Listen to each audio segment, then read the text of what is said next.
ke chon sit zalin ka pa kai Krista chun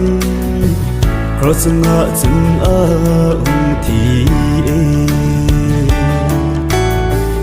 ni le la a sin zong ve ngam lo apan zong a mai a ki sel ke chon sit zal a na hi cross na na thu na chu pa ka hi bang lo mai lu nei zen hi ka het sin tai tun vang ka kisan tai ke ma câu hình tu le ka leng pa di hilana dei lam ma ana chon lo vin te manup na lam ma kana chon si ni ngai dam mo pa kai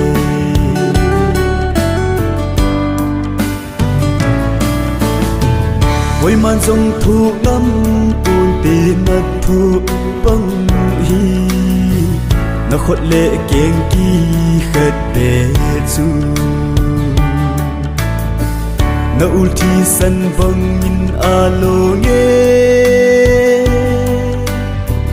ling lu khu na lu a ki khu ka ve nam poi na thu na kei ding na thu na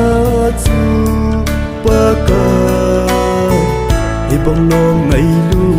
nei chen hi ka het sin tai tun vang ka kisan tai ke man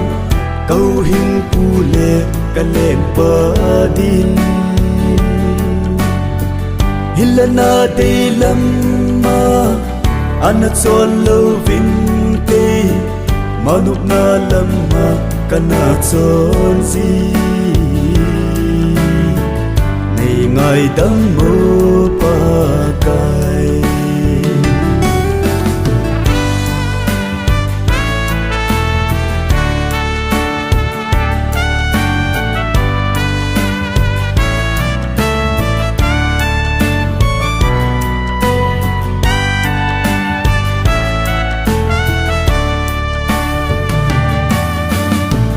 lấy mi hiểm thu dấu hơi hi pôn tê pa kai cross na na hung thu na su guess mani hon sung na pa kai lung kin gan thei ta in na tao he pa a hi thei ding hi chi khôn hi ki sa ko cho nin a hin nang ma thu hi zo hen ka het sin tai tun vang ka kisan tai ke ma câu hình pu le ka leng pa din hilana dei lam ma ana chon lo vin te